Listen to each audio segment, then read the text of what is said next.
welcome to a special Rugby Bits episode as we preview the Springboks taking in on our old foe, England, this weekend. And we're not alone. I mean, it is a very, very late night for us Safa boys. Yes, 10 in the evening, but we've got Charlie Morgan, senior rugby writer for The Telegraph. And Charlie, we must say we are not enjoying these daylight saving times at the moment, but we're doing this for the big game this weekend. I really appreciate you hanging around for me, guys. And it's only 8:30 where I am at the end of a fairly long day, but you've stayed patient, even despite my little technical glitch as well. So you're all heroes, and thank you very much for having me. No, listen, we put up with Thala's technical glitches almost every weekend, so yours is very, very chilled. Thala, Shaun, how you boys doing? Good, man. How are you? I note what you said, Kooks. I'll just move on for the purposes of the pod. Thala, now you've now got massive beef, which we'll solve over another pod. sending Tom let's Jordan talk on Monday to the Euros to the Premiership, but massive game this weekend as we go straight to the rugby with England taking on the Springboks. Both sides coming out and 5-3 for the Boks, and obviously England had a few changes with 3 injuries, and obviously Freddie Steward coming in and Jake van Portford coming in. So very, very, very big game this weekend. And Charlie, I just want to start with you. And what's the morale in England at the moment? Obviously, those 2 back-to-back losses. It's from our side in South Africa. Obviously, everyone goes missed opportunities. Obviously, I still think personally England aren't far away. Drop goal here, Itoje wins a kickoff. You guys are 2 from 2. So, what's the mood like in England at the moment? I think you summed it up really well, but it's probably shaky, and it kind of goes back to it's always felt sort of like 1 step forward, 2 steps back, 2 steps forward, 1 step back with this regime, I would say, over the last 2 years, and that's what it's been now. It's 2 years under Steve Borthwick, which has flown past. But it's been kind of a bit of a wild ride in as far as it haven't really been building momentum. And the time that it did feel like it was building momentum was during the Six Nations. So the win over Ireland after a pretty kind of scratchy, poor defeat up in Scotland having sort of become a bit of a bogey team for them, but a win against the odds against Ireland, and then a good performance in defeat against France, then a win over Japan, but then 2 sort of really tight losses, and coming out of those losses with some credit, but then the off-field stuff. So losing Felix Jones and Alan Walters felt like it would have had to have been sort of covered over by quite convincing performances when they got back together in November, and that hasn't really happened. They've been convincing for patches, I guess, and they've put together little periods of games, but not being able to get over the line. First against New Zealand again, when they'd had a couple of sighters,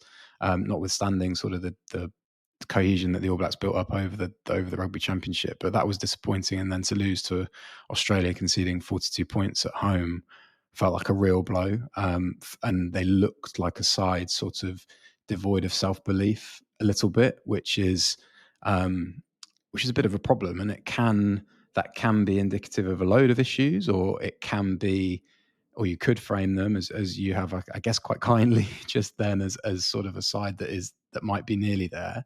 I just guess we'll see that in the cold light of day. Well, it will be dark, but we'll see that on Saturday. It will be a real gauge of where they are. Charlie, you touched on a little bit with like not the head coach movement, but the sort of assistant coaches and stuff like that. That must have been a hell of a lot more disruptive than what has maybe been coming up, because I think the easiest way to point it out is, especially everyone's really focused, and especially South Africans, on the defensive setup. And it seems like the sort of rush defense is still there, but it's not there. And then England kind of go missing after maybe the third phase. How have you seen things go in that department, specifically the defense?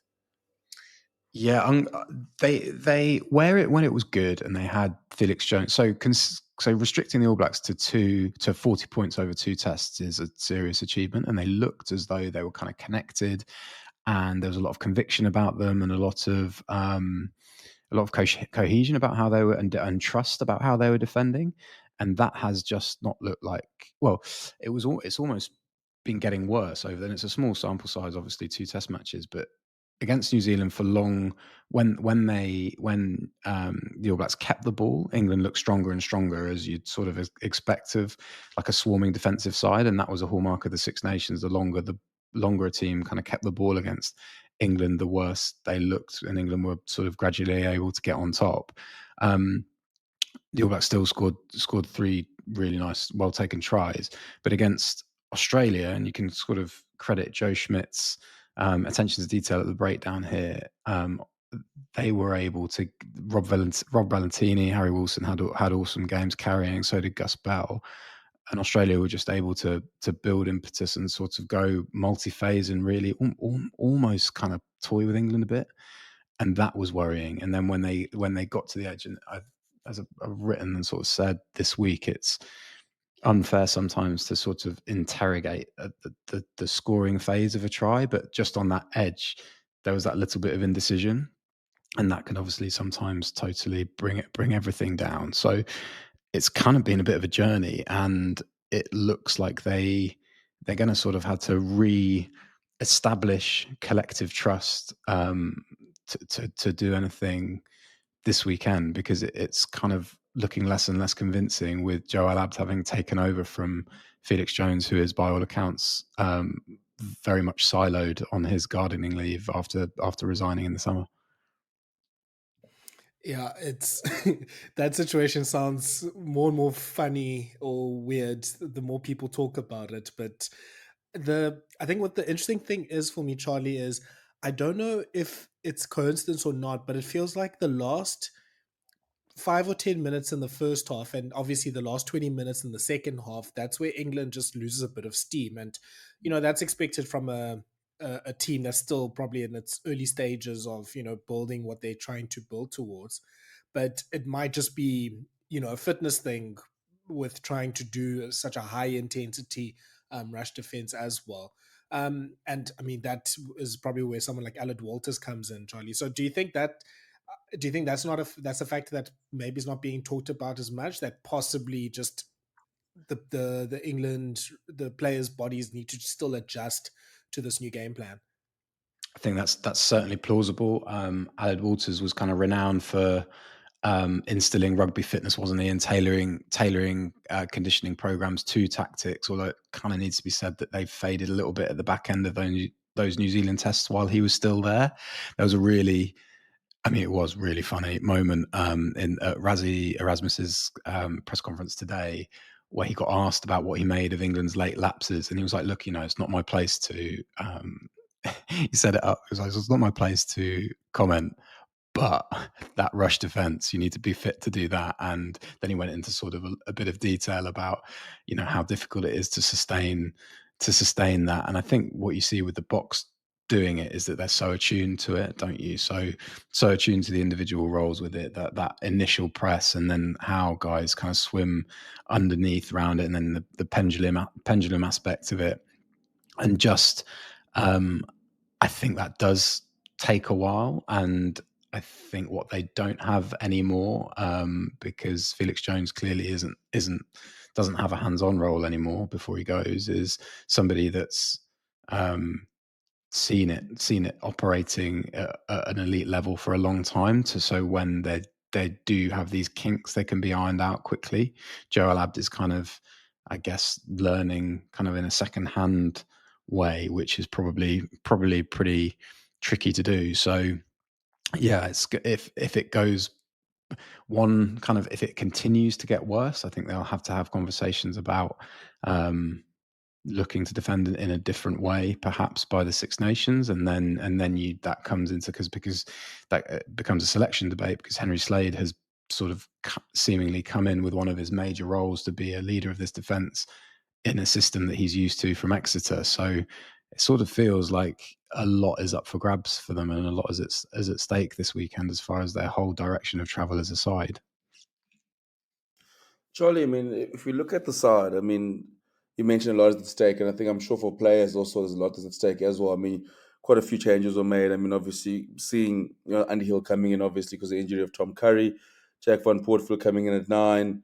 You've got obviously Slade Holm coming in for Vio Basso was injured, and then obviously I think Freddie Steward is the big one. They're coming in, and then Tom Rubeck off the bench. Do you think we'll see sort of a similar approach that we saw in the semi-final last year, where I think England obviously were fantastic for, we would say, about 70 minutes of that game, and then it came the Oxen Chair show. But I mean, England were able to put so much pressure on the Springboks with the great kicking game, but also so much pressure, suffocating, almost outbox the box. Do you think we'll see a similar sort of game plan from the English this weekend? I do, yeah, I think so. I think it's being shaped a little bit by this escorting stuff and how stringently that's being officiated, and how Freddie Steward can be a real weapon in that regard. What the two sides that they played against, especially the All Blacks, with George Furbank at fullback, the kick return kind of became this really important attacking platform for England and sort of underpinned their win over Ireland. It was really important then in the first test against New Zealand where they looked really sharp, and that almost seemed to be. It became such a kind of key area, and albeit over a short period of time, that you kind of worried whether it was kind of difficult to see Freddie Steward coming back in. But then these two tests, England have been rattled by the law change more than other sides, seemingly. I don't know whether it's something they're overthinking or whether it's just so disproportionately kind of damaged that this flow of the links of the aspects of the game and how they tie together. But it's certainly seemingly caused this change in thinking, and Freddie Steward being exceptional under the high ball from a defensive point of view is important. They've also got Tommy Freeman, who is excellent. Feo Boso is sorry, going forward, Tommy Freeman that is, and so is Feo Boso. Feo Boso is coming out, and Ollie Slightholme is less effective there, but Tom Roebuck on the bench kind of signals it as much as any selection, because that's kind of his USP too. He's another rangy, sort of 6'2", same height as Freeman, and is very, very good at getting that ball back in the air. So it looks like not only are they going to go all in, they're setting themselves up to go all in on that approach for 80 minutes. Now, clearly, they're going to have a lot else go well, but I'm sure you guys remember the semi-final. I think I was looking back today. I think they kicked 39 times and got it back 11 times, which is pretty remarkable. And if you're getting the ball back from 11 kicks, if you're thinking about that sort of, if it's a shallow box kick, that's 20 meters straight away. They're going to have to do a bit more, I think, off the back of those recovered kicks, whether they kick again to find space or they move the ball to space sort of through with the hands. But yeah, I think they're certainly setting their stall out to make sure that area of the game is exceptional. And now I've seen people sort of reply, Colby and Arenza aren't terrible under the high ball, and they're not. But that height advantage is certainly a thing, and certainly something that I think England will look for an access point into the game through. I'm going to steal and jump into the elephant in the room. We're going to just ask some questions about the Smith and Ford axis and what's happening there. I think it's quite clear that that Borthwick's got this idea that he must bring on his 9 and 10 from the bench at a certain period in time, a certain period in the game. But then we saw him evolve into keeping Smith on the field because I think he realized that he made that mistake.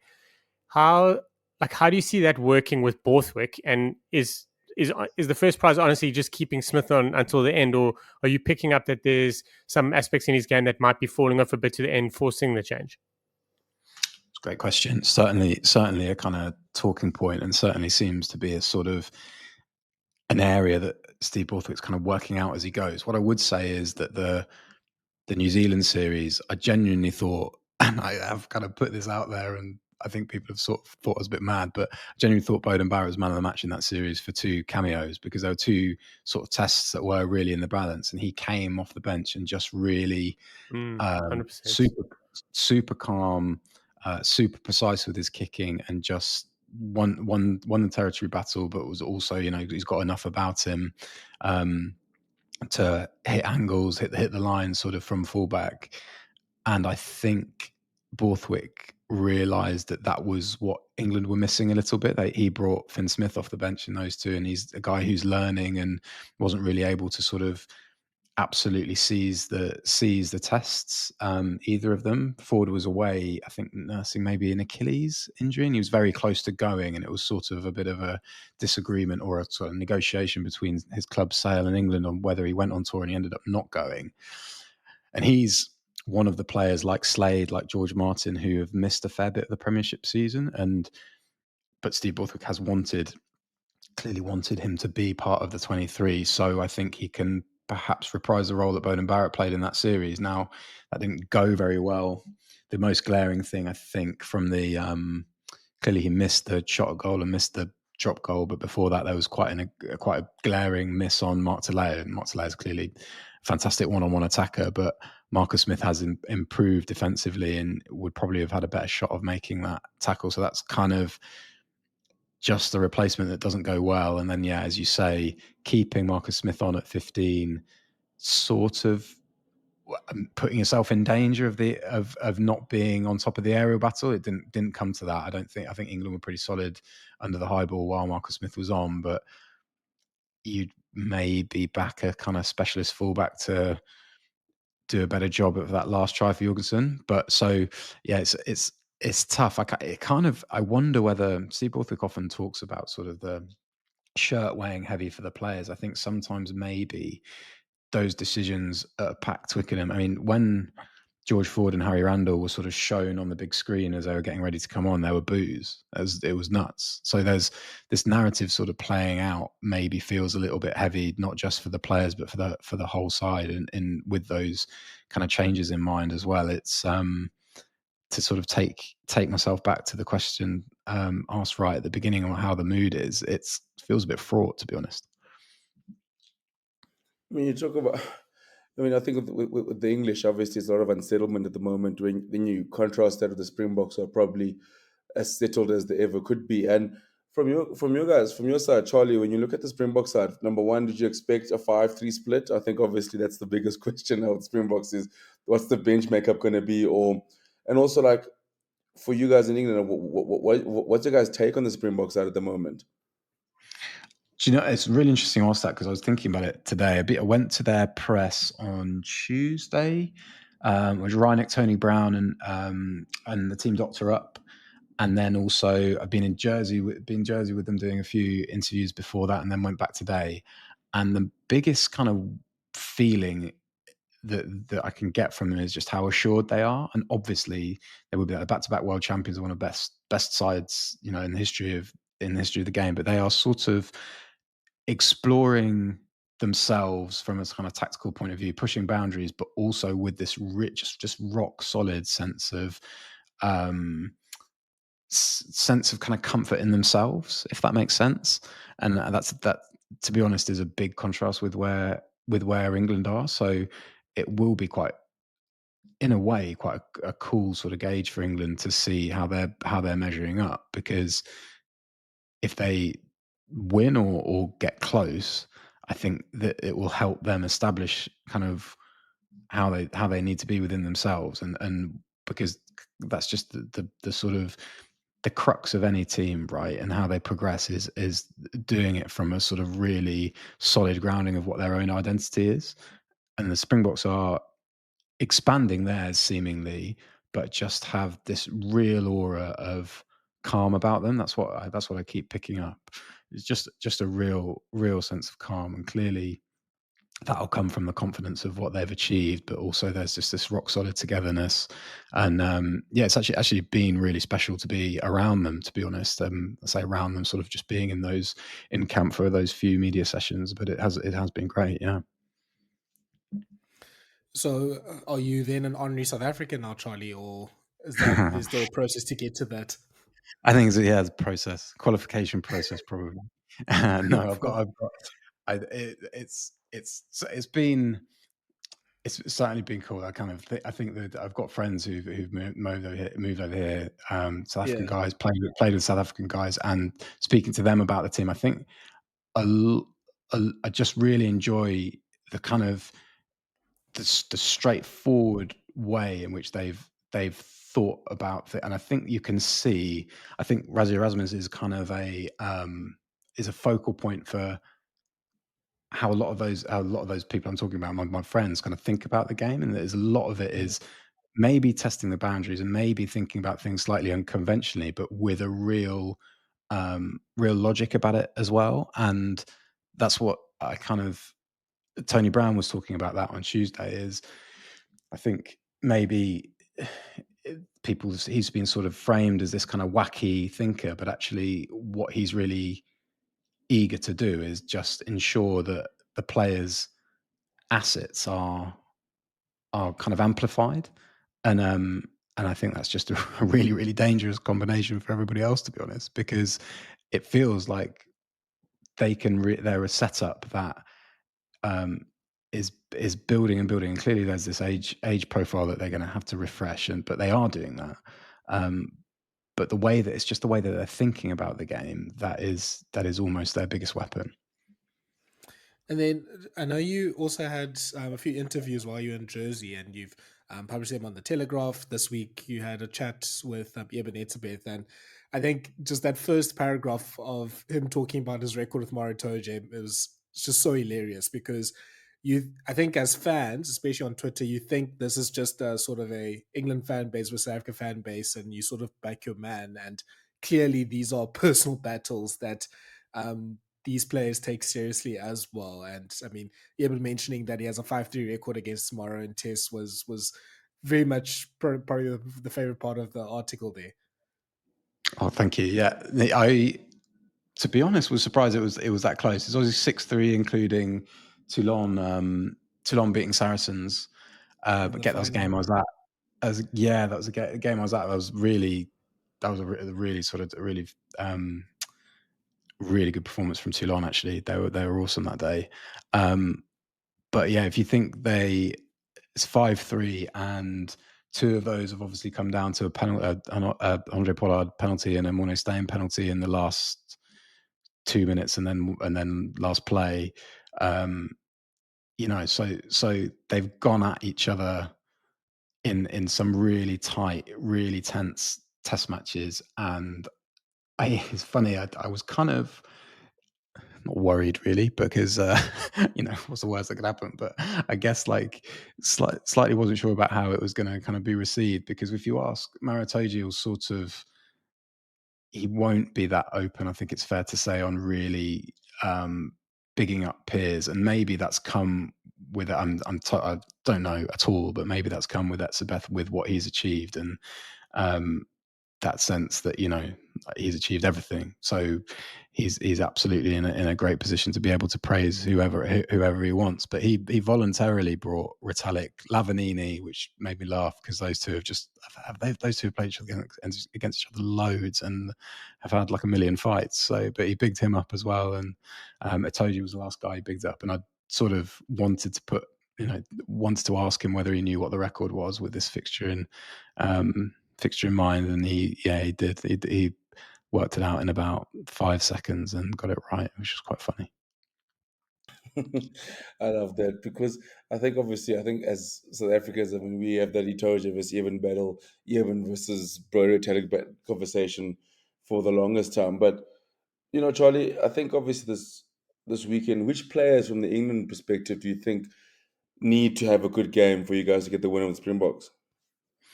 Sam Underhill's a guy that comes to mind straight away. I always find it quite curious when he seems to be quite dispensable in a funny sort of way. He didn't get one of these enhanced EPS contracts, essentially central contracts, that got handed out to, I think, I can't remember how many players, but I think it might have been 17. I got that wrong maybe, but he didn't get one of these. He always seems to be he didn't get in the initial World Cup squad. Jack Willis is obviously a fantastic player, and Tom Curry were sort of above him in that. I always find that curious, because he's just so consistently tough at test level, and he's had some monster performances against the very best sides in the world, and he hadn't played that much coming into this series for Bath. He'd had an ankle operation over the summer.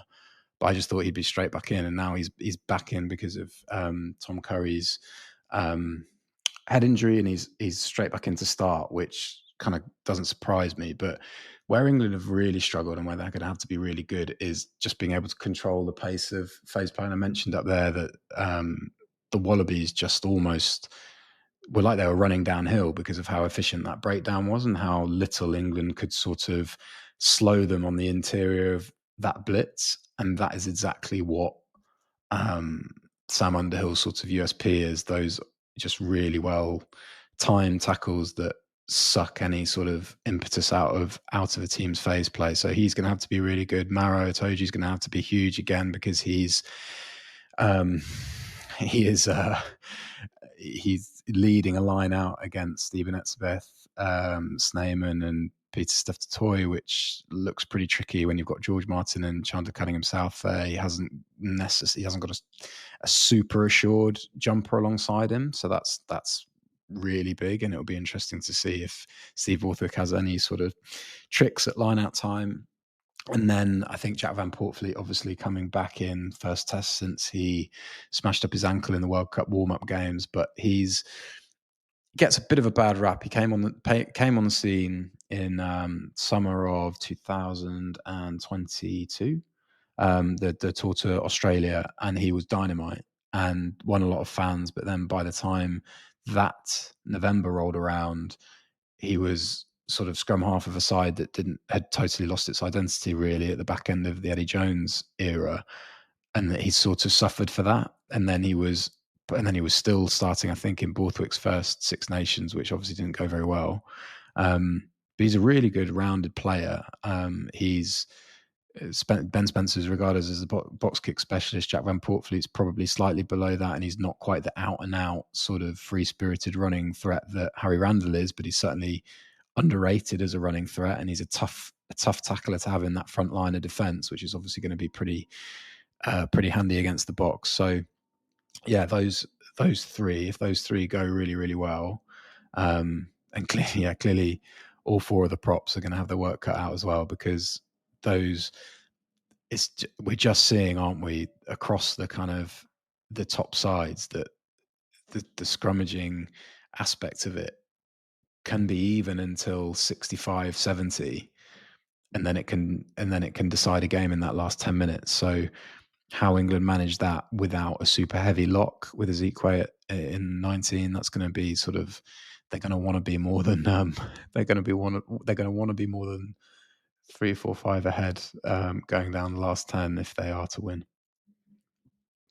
And Charlie, do you think you guys? I mean, obviously, we saw what Oxenchair did in the World Cup semi-final in the closing bits there. Do you guys think you guys have sort of found a way to nullify that problem? I know obviously it's not Vincent Koch coming. I mean, it's not Ox coming off the bench now. It was Tienakamp and Koch off the bench. Do you think England now, with Cole and Baxter, with Duty Cole on the bench, have enough to stop sort of the props, the Springbok props off the bench? There hasn't been any evidence to suggest so. Unfortunately for them, I think no. That's going to be tricky. I wondered whether they just don't. There isn't really this heavy set. There's George Martin in England, and there isn't really any more sort of heavy set locks that have been trusted. And I feel like that kind of needs to be the evolution of the side to have. If they had a prime Joe Launchbury at 19, I think that would really, really help. We've seen Joe Marler give a kind of exit interview where he's said that Steve Borthwick asked him if he fancied one more game against the Springboks, which suggests that he would have been playing had he not retired from internationals sort of at the beginning of this, which I bet Steve Borthwick was delighted with him saying that. So yeah, that's a huge worry, to be honest, coming down the stretch. I actually asked Rassie Erasmus why he'd gone 5-3 now in 2 games consecutively against England, because the kind of feeling was that a 6-2 or even a 7-1 against England would just give the Springboks so much from a set piece point of view that England would be blown away towards the end, and as Scotland were. And he actually said that it was to do with the amount of high speed running that backs do against England in the kicking game, and how Jesse Creel, Damien Dialendi couldn't have played on a 6-day turnaround after such a long break, which is really interesting. The Springboks have made quite a lot of this 6-day turnaround, which is probably fair enough, but that's they've been dangling that a lot. It's been really interesting being involved in those press conferences for another reason, is just to see the messages that they've wanted to get out. And it was a masterclass, to be honest, from Erasmus, as far as, speaking about the 6-day turnaround, saying that he couldn't comment on England's lapses, but then absolutely commenting on them. It was really interesting to kind of watch, because he just kind of systematically got across a lot of the messages that I think he wanted to. And that was, but the 5-3 thing did surprise me, because I think maybe they think they've got enough with 5 forwards on the bench to really kind of turn the screw late on, and that wouldn't surprise me at all. Charlie, I think just probably lastly, because I know you have to go now, and I know you are a massive fan of, we're speaking of props. I know you're a massive fan of the young props England have got coming through. I know Asha Opoku-Fojo has gone to the England A team, and Fazogban, who plays for Gloucester's obviously also a good talent, Finn Baxter as well. So how long until we have that full set of those young props all coming through and playing for the senior team? Because I'm so excited to see how they go.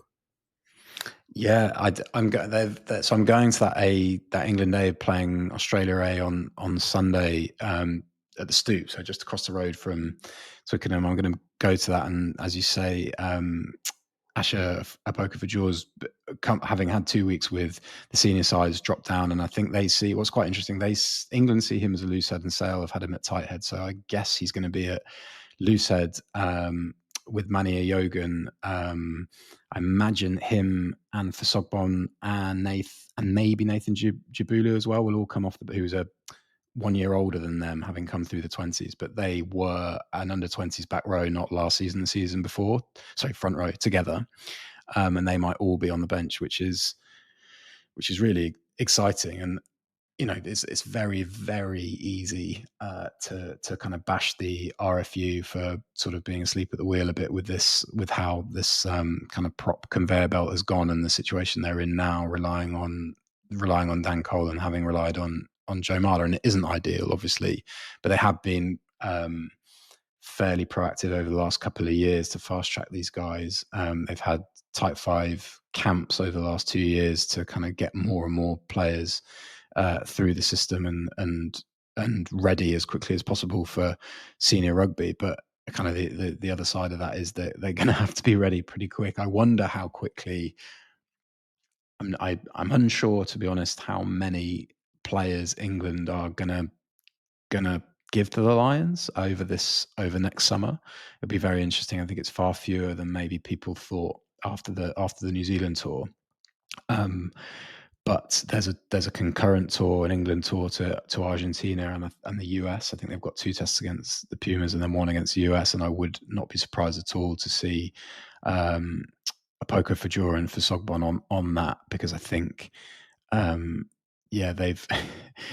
they, not to put too much pressure on them, but I think they'd be pretty handy in and around the senior, setup in the next kind of, maybe even by the next World Cup. Maybe that might be slightly too soon, but certainly for the cycle after that.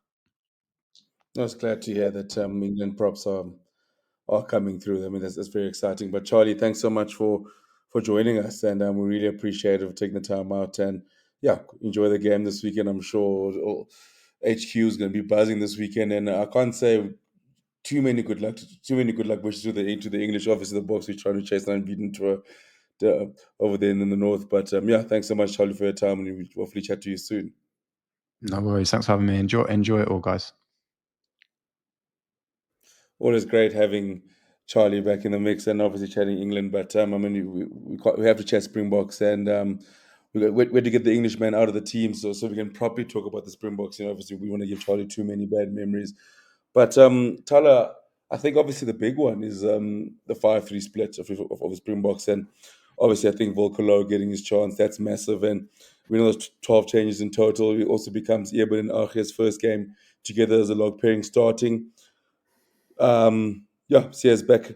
Peter Steff, Jasper Visa, Grant Williams gets a start. Manila Bok at 10. Curtly Arnson, Damon Delandy, Jesse Creel, Cheslin Colby, and the Church of Fassi is now going to have residency in London. And then on the bench, you have Malcolm Marks, Steenekamp, Vincent Koch, Ulrich Low, Quacker Smith, which probably means Peter Steff is playing lock. I think Peter Steff did not, in his big card, did not have himself playing lock this year. He's probably played more lock than flank.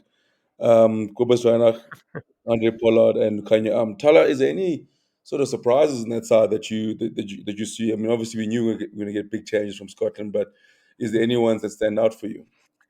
Yeah, I guess I thought Mostert would be involved. I mean, I guess he was looking a bit, rusty. He had that croc roll ruck on him as well, so perhaps he might be a bit worse for wear. So I thought he'd be on the bench and maybe take Al Lowe's place or be the extra forward on the bench. But as you said, Peter Steph Toy is obviously able to cover that lock. Aruklo can obviously come in at flank, and at a push he can do a job at lock as well. So it's not too much of an issue. I mean, yeah, I think it goes back to talking points we've had throughout the course of this year, especially with no Mostert, Diacha, and no Roan Okia.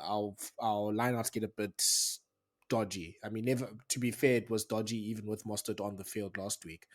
But yeah, that'll be something that, if England, Charlie mentioned it now, that maybe if it was Martin, Chesham, and Itoje would have been different. But England's obviously maybe short a jump or two. It could have been something that they could target. But yeah, we know that Itoje and Borthwick are absolute line-out nerds, and they will probably try to find ways of disrupting it. But yeah, the Springbok line-out hasn't been at its best most of the year. So that is interesting because I mean, we gained so much with Itzebeth and Achia on the pitch at the same time, but we definitely lose something in the lineout. Shocky, you're a backs man, obviously. Mane comes back at 10. 100 goes to the bench. I think obviously that's the big sort of talking point of the backs, and obviously with Grant having a start. Did you think we'd see probably Andre probably keep his place and maybe going 6-2, maybe with Velio at the bench? Or did you expect to see sort of a 5-3 maybe? Because I think the Lukanya Arms was a big call to have missed play 23. But what did you expect in terms of the backs? I think because, I mean, the box backline from 12, I mean, 12, 11, 12, and 15 sort of picked themselves. It's 9, 10, and 21 and 22 and 23. That's the number the questions are. Yeah, I was very surprised to see Pollard on the bench. I really thought that Mane would get a start, or at least get a game, but I really was hoping he would get a start, is probably the more accurate way. But I thought that 10 and 22 would swap. I'm very surprised with Grant starting at 9. So this is going to sound quite weird, so I hope I get it out right. Like, I'm super happy that he's starting. I just prefer the way he plays in the sort of second scrum off setup. This is going to be more of a composed kicking game from Grant Williams, something that we're not used to. But I thought Reinach was the front runner. I thought Reinach would start, and maybe and maybe Jaden would be in the mix, because it's weird that someone drops completely out the squad. We're also not really used to seeing that with the sort of starters, benches type guys, But obviously there's three scrum halves, and we can only have 2 unless we're in the World Cup. So I found that very interesting. I absolutely love our backline though.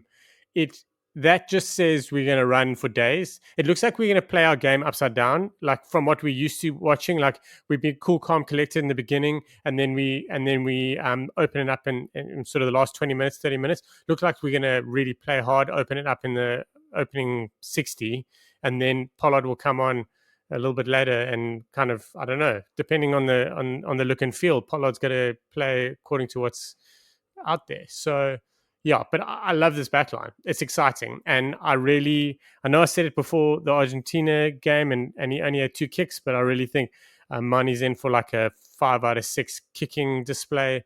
That's literally all any Springbok fan ever speaks about, is his kicking. So we get that out of the way, then everyone can start loving him again, and we can move on with our lives. From your lips to God's ears, Shaun. I think the one thing that I picked up with watching the England-Australia game is how much of an impact Tate McDermott made around the ruck. And especially once he came on, like late first half, it did seem like that was something that the English rush defense wasn't as prepared for, just having a scrum half that's obviously a massive. Yeah, so one thing I picked up from the England Australia game is the influence of Tech McDermott when he came on. And it seemed like the English rush defense just wasn't. I mean, there's many ways of going through and around a rush defense, but I think an underrated part is sort of attacking around the ruck. And Grant Williams is probably the closest thing we have to attack McDermott in with our South African scrum halves, even Kobus Reinach to an extent. So maybe there is an element of, we do want to play with a bit more pace, to really try and test and stretch the rush defense as much more than we would maybe in under last year or years before with the coaches that we had previously. So, and this team seems like it is sort of attacking enough and is willing to chance its arm enough to try and really test the rush defense in many ways. Like you have, like I talked about, Grant Williams running around. You have Moni Lebok with his kick passes and his real good ability with his at least kicking out of hand. We have, Krill and Dialendi on really good form. You have that exciting back three. You have big forward carriers, and we saw how Angus Bell and Rob Valentini were absolutely grafting and just, bumping off English tacklers for fun. So having that sort of all-court game, which is what this team will offer us on Saturday, I think that's probably a way of really just overwhelming the English defense, where they just don't really know which, there's water coming into the house, and you don't know which hole to plug in first. So that might be the way that I think the Springboks are planning to attack England on Saturday. And then, interesting enough, the second half, you have Pollard that comes on for England. You have Ford that Pollard comes on for South Africa, Ford that comes on for England. Likely that means Smith is at fullback, which means that Pollard can basically just launch bombs all the way up to Smith if the game state is right. And I mean, obviously Thala, launching him to Smith rather. or Smith might play well and get pulled off for no reason. That'd be So the it's either Borthwick way. either he plays well and he gets pulled off, or he stays until the end and then he has to make a last ditch tackle out wide when he's clearly injured. So, it's not been great times for Smith at the moment late in games. But yeah, I think in some ways it worked out quite well, and it seems like Rassi has been on a good run of predicting what other teams do. And I think this team in some ways, like, on a standard of Rassi selection craziness, this seems pretty low in some ways, and it does make sense in a lot of ways, which I think is a first for me to say in a while. It's interesting that you bring those points up, and I think you might be onto something, because as Charlie mentioned and as we saw, Australia were unlocking England by just being faster, by just constantly being on top of them. Whether it was by design or not, I don't know. But the one thing I did notice was, as you mentioned, when McDermott came on, he really changed things, and that's hard for me to say because I don't really rate him, but he's good. He's good. The thing is this is my thing. This is my theory. I talk about it a lot, so please forgive me. But our starting nines and bench nines generally play different roles, and it's really hard for those players to change that mindset once they're prepared for it. So did McDermott, because he came on so early and he had that mindset of playing expansive running rugby, did that happen by accident? I don't know. We'll never know. But that's kind of what I think has happened. And I think Rassi has totally looked at that. And because he's definitely playing a side that is mobile. It's mobile beyond words. And we are so used to not seeing that kind of side start in a game against a side like England, which we're so used to being really, really tight up front and solid with good scrums, etc. No, 100%. And talking about those scrums, Thala, I mean, it's one of your boys, the Bulls boys, Volkolo getting his first start for a while for the Springboks. Great chance for him and a great opportunity for him to sort of stake a claim in that prop mix, obviously, with Trevor sort of falling out the mix. Francis injured, Thomas Dutoy, and who am I missing now? Vincent Koch. So, I mean, it's a great chance for Volkolo to sort of, throw a cat amongst the pigeons with a very good game on the weekend. Yeah, look, Vilko's one of our young tight head props at the age of 30. He's going to be able to push the 33 and 34-year-olds quite hard there. Look, I think for Vilko, the main thing is we know how good he is as a scrummager. That's not been in doubt for at least 6, 7, 8 years, even when he was playing in England.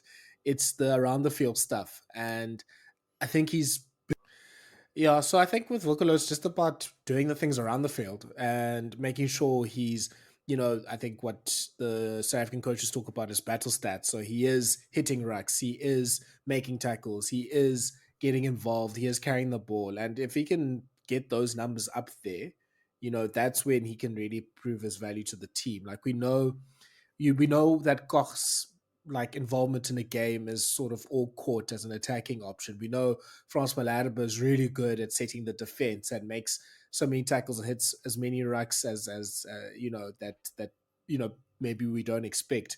So where does Volkolo fall in? That'll be quite interesting to see around the park. I mean, look, as a scrummager, he will have the tougher job, obviously scrumming Genge in the first half.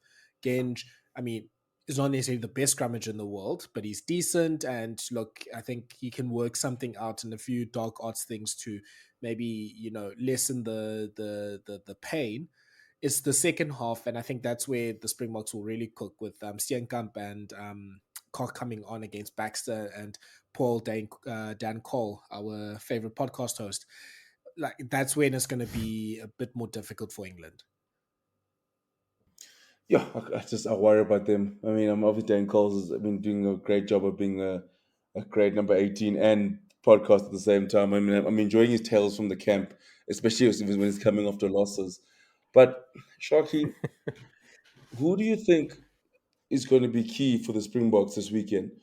I just think, obviously, for me, I always think of someone like a Jasper Visser. Obviously, seeing the damage that Valentini did, that Angus Bell did. I do think we'll need someone coming up the guts and sort of hurting the English defense. I mean, sometimes with the rush defense, the best way to go to deal with it is go through. And I think someone like Jasper is going to be monumental this weekend because listen, Angus Bell's fantastic, is a fantastic carry. I think Ox can replicate some of those carries. Rob Valentini, you're getting Peter Steff to sort of become the new. It was a definite upgrade from Rob Valentini, but I think Jasper can bring in something different there. I mean, his carrying can make a world of difference this weekend. But who do you think is going to be key for the Springboks this weekend, Chucky? For me, it's who's our line-out caller? Is it Achia? Because I think that's going to be probably our most important. Because we went a little bit wayward. I really like our lineouts to tighten up. I agree with you totally on Jasper and all those players and what they bring individually. I really do think that we need to just sort out our set piece, which I'm pretty sure we will. Even though like Genge will know low from when he played at Quins, I think like we'll be fine up front. I just want to sort out our lineouts. Like we've got to sort. That is such an amazing platform for us on attack. And I think it'll be business as usual for everyone. We've got to stay properly focused, but our lineout caller and our lineouts are the most important thing in my world. What about you, Thala? Good question. I think it's about the kicking game. So I'm looking at Williams, Lebok, Fassi. Anyone else is going to get involved with that. So it's about how we execute our kicking game. So how the Springboks are able to either, put pressure on the rush defense, stretch the rush defense, try to isolate players, try to make Freddie Steward, obviously, who is an amazing bomb diffuser, but obviously has the turning circle of an 18-ton truck. So making him run around is probably the best way that you can, find holes in England in the backfield. Whereas England's clearly picking a big, tall back three to test our wings as well. So for Colby and Orange, I mean they shape. I mean the World Cup semi-final was obviously in pouring rain, but they got absolutely tested in that last year. And Tommy Freeman is probably one of the best kick chasers in the world. So I think that'll be a place where the England is going to try to have the big upper hand there because they know, or they at least expect, or will be budgeting that they won't necessarily get an upper hand in the set piece or get an upper hand with in contact. So I'm looking at Williams and Lebok, and then for England very quickly, I think this could be a big Sam Underhill game. I have no idea why he wasn't being picked in the last few weeks. 100%. I actually, yeah, Borthwick's doing some weird things with the bench. Like, I don't know what Dombrandt is doing in the bench still. I don't know what Isikwe is doing in the bench still. I don't know what Randall's doing in the bench still. I don't think they offer the impact that they can. And there's players that are better than them. But I think Sam Underhill, he's a player built to play against the Springboks. I think there's certain players that are just built for this type of game. He is, I think Cunningham himself will also show himself to be as well. And I'm also looking at Chandler Cunningham himself. I think he'll also have a big game. And yeah, I think we're probably going to end pretty soon. But I think Fabian Galtier has the biggest weekend ahead of him right now. This could be either the making of him with this Jalibert situation and him picking Thomas Ramos and essentially making Jalibert his fourth choice fly off, or could be the breaking of him, because I think a lot of France wants to kill this man right now because and Antoine the Dupont's going to Jalibert play thing 10. doesn't make sense. And Dupont's going to play Antoine 10 Dupont's somewhere during that game. Goodness. Yeah, so this could be Galtier is really good or Galtier is absolutely crazy. I'm leaning towards the absolutely crazy. But Laz, before we wrap, does it feel like it's just me a bit of a deja vu from last year? You know, we played a game on a Sunday, 6-day turnaround, 5-3 split against England again, heavy favourites. A lot of people writing England off. Before you make a prediction, I'm feeling very deja vu-ish. I'm not, and obviously, I mean, we've got a great side pick, but I think with England that we know what they're going to bring, and I'm worried about them sort of imposing that game plan on us again, and if we can escape it twice, but I'm sure we can. But I'm just feeling a bit of a sense of deja vu again. I'm getting that same feeling I felt the Thursday before the World Cup semi-final. I'm hating it.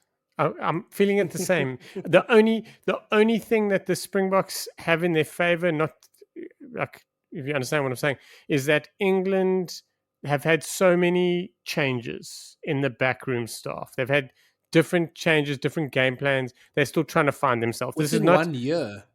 I mean, yeah, but sorry to it's interrupt true. you, Sean, but it's literally from, I Yeah. mean, this is basically the date where the semi-final was played. They had one coaching team. Then they had one coaching team in the Six Nations. They had one coaching team in the New Zealand tour. They have another coaching team now. It's literally in 1 year, they've had like 3 or 4 attacking coaches. What's his name? The rugby league guy who quits and comes back every 2 days. Like, it's genuinely been so much change in the England team. But he's I like there it. and then he's not there. And then like guys Yeah. have resigned, but Some they've guys, got to stay. It's a shit show. no, some guys can't go on back-to-back tours. But lastly, lads, predictions. I got box by 15. Sharky. 15. Whoa. Hate predictions. Box by I know 15. he That's does. interesting. I'm going to go box by 7. Yeah, I think it'll be. Yeah, Kooks, I think you called it. It will be a late Pollard penalty. And I'm hoping we're not talking about Shmami Brunbop's place kicking and that it makes it close. But I think it will probably be, a close win for the Springboks. I think we're No, talking about his place kicking and we're talking about how good it is. yeah, I 100%. hope so.